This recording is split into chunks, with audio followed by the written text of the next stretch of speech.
Hello ನಮಸ್ಕಾರ, ನಾನು ಕೊಪ್ಪಳದಿಂದ Sharanappa news 18ಗೆ ಸ್ವಾಗತ. ನ್ಯೂಸ್ 18ನ ಸಾಮಾಜಿಕ ಜಾಲತಾಣಗಳನ್ನು ಫಾಲೋ ಮಾಡಿ, ನ್ಯೂಸ್ 18ಗೆ ಸಬ್ಸ್ಕ್ರೈಬ್ ಆಗಿ.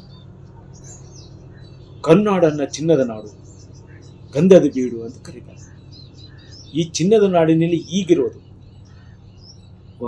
ಹಟ್ಟಿ ಚಿನ್ನದ ಗಣಿಯಲ್ಲಿ ಮಾತ್ರ ಈಗ ಚಿನ್ನವನ್ನು ತೆಗಿತಾ ಇದ್ದಾರೆ. ಹಟ್ಟಿ ಚಿನ್ನದ ಗಣಿ, ಊಟಿ ಮತ್ತು ಹಿರಾಬುದ್ದೇನಿಯಲ್ಲಿ ಈಗ ಚಿನ್ನದ ಗಣಿಗಾರಿಕೆ ನಡೀತಾ ಇದೆ. ಆದರೆ ಇಲ್ಲಿ ಒಡಲಾಳಲ್ಲಿ ತುಂಬಿಕೊಂಡಿರುವಂಥ ಚಿನ್ನ ಮತ್ತು ಬೇರೆ ಬೇರೆ ಲೋಹಗಳನ್ನು ಪತ್ತೆ ಹಚ್ಚುವಂಥ ಕಾರ್ಯ ಈಗ ನಿರಂತರವಾಗಿ ನಡೀತಾ ಇದೆ. ಕೇಂದ್ರ ಸರ್ಕಾರದ ಗಣಿ ಮತ್ತು ಭೂವಿಜ್ಞಾನ ಇಲಾಖೆ ಮತ್ತು ಒಂದು ಆಯ್ಕಾಗಿರುವಂಥ ಒಂದು ಏಜೆನ್ಸಿ ಜೊತೆಗೆ ರಾಜ್ಯ ಸರ್ಕಾರದ ಗಣಿ ಮತ್ತು ಭೂವಿಜ್ಞಾನ ಇಲಾಖೆಯ ಸಹಕಾರದೊಂದಿಗೆ ಈಗ ಇಲ್ಲಿ ಗಣಿಗಾರಿಕೆಯಾಗಿ ಇಲ್ಲಿ ಭೂಮಿಯಲ್ಲಿ ಆಳದಲ್ಲಿ ಏನೇನಿದೆ ಅನ್ನುವಂಥ ಹುಡುಕಾಟವನ್ನು ನಡೆದಿದೆ.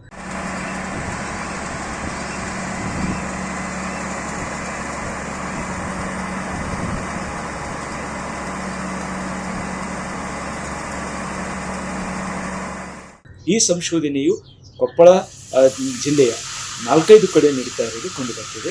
ಕೊಪ್ಪಳ ತಾಲೂಕಿನ ಡಂಬ್ರಳ್ಳಿ, ಸಿಂದೋಗಿ ಭಾಗದಲ್ಲಿ ಒಂದು ಕಡೆ ನಡೀತಾ ಇದ್ದರೆ, ಇನ್ನೊಂದು ಕಡೆ ತಾವರಗೆರೆ ಭಾಗದಲ್ಲಿರುವಂಥ ಹಟ್ಟಿ ಚಿನ್ನದ ಗಣಿಗೆ ಹತ್ತಿರವಾಗಿರುವಂಥ ಪ್ರದೇಶದಲ್ಲಿರುವಂಥ ಕಿಲಾರೆಡ್ಡಿ, ಅಮರಾಪುರ ಮತ್ತು ಬೇರೆ ಬೇರೆ ಪ್ರದೇಶಗಳು, ಆ ಪ್ರದೇಶದಲ್ಲಿ ಈಗ ಚಿನ್ನಕ್ಕಾಗಿ ಅಥವಾ ಅಲ್ಲಿರುವಂಥ ಖನಿಜಕ್ಕಾಗಿ ಏನೆಲ್ಲ ಖನಿಜ ಇದೆ ಅನ್ನುವಂಥ ಹುಡುಕಾಟವನ್ನು ನಡೆದಿದೆ. ಇಲ್ಲಿ ಗ್ರಾಫೈಟ್ ಇದೆ ಅನ್ನುವಂಥ ಮಾಹಿತಿ ಇದೆ, ತಾಮ್ರ ಇದೆ ಎನ್ನುವಂಥ ಮಾಹಿತಿ ಇದೆ. ಇಲ್ಲಿ ಬೇರೆ ಬೇರೆ ರೀತಿಯ ವಸ್ತುಗಳು ಖನಿಜಗಳು ಇಲ್ಲಿ ಭೂಮಿಯಲ್ಲಿ ಇವೆ ಅನ್ನುವಂತಿದೆ. ಅದರ ಜೊತೆಗೆ ಚಿನ್ನವೂ ಸಹ ಇರಬಹುದು ಅನ್ನುವಂಥ ಒಂದು ಸಂಶೋಧನೆ ನಡೀತಾ ಇದೆ.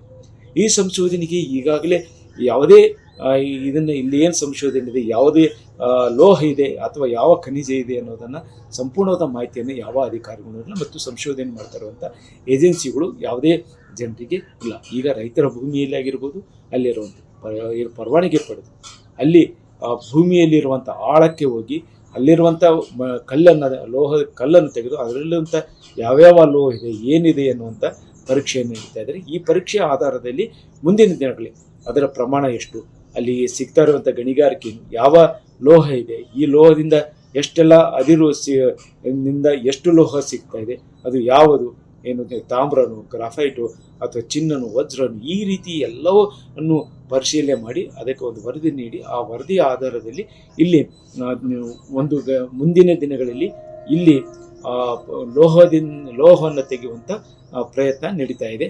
ಈ ಕುರಿತು ಕೊಪ್ಪಳದ ಜಿಲ್ಲಾಧಿಕಾರಿಗಳನ್ನು ಕೇಳಿದರೆ ಇದಕ್ಕೆ ಸಂಪೂರ್ಣವಾದ ಮಾಹಿತಿ ಇಲ್ಲ ಅನ್ನುವಂಥ ಮಾಹಿತಿಯನ್ನು ಅವರು ಹೇಳ್ತಾರೆ. ಆದರೆ ಗಣಿ ಮತ್ತು ಭೂವಿಜ್ಞಾನಕ್ಕೆ ಇಲ್ಲಿ ಆಗಾಗ್ಗೆ ಈ ರೀತಿಯ ತನಿಖೆ ಪರಿಶೀಲನೆ ಮತ್ತು ಸಂಶೋಧನೆ ನೀಡ್ತೇವೆ. ಆದರೆ ಅದರ ಕುರಿತು ನಾವು ಯಾವುದೇ ಜಿಲ್ಲಾ ಮಟ್ಟದಲ್ಲಿರುವಂಥ ಅಧಿಕಾರಿಗಳು ಯಾವುದೇ ಮಾಹಿತಿಯನ್ನು ನೀಡೋಕ್ಕಾಗೋದಿಲ್ಲ. ಈಗಿಲ್ರಿ, ಮೊದಲು ಯಾವಾಗಲೂ ಲಿಥಿಯಂ ಮತ್ತು ಇದಿದೆ ಅಂತ ಪೇಪರಲ್ಲೆಲ್ಲ ಬರ್ತಾ ಇದೆ, ಬಟ್ ನನಗೂ ಅಧಿಕೃತವಾಗಿ ಯಾವುದು ಮಾಹಿತಿ ಬಂದಿಲ್ಲ. ಈ ನಿಟ್ಟಿನಲ್ಲಿ ಇಲ್ಲಿ ನಡೀತಾ ಇರುವಂಥ ಇದು ಒಂದಿಷ್ಟು ಕುತೂಹಲ ಇದೆ.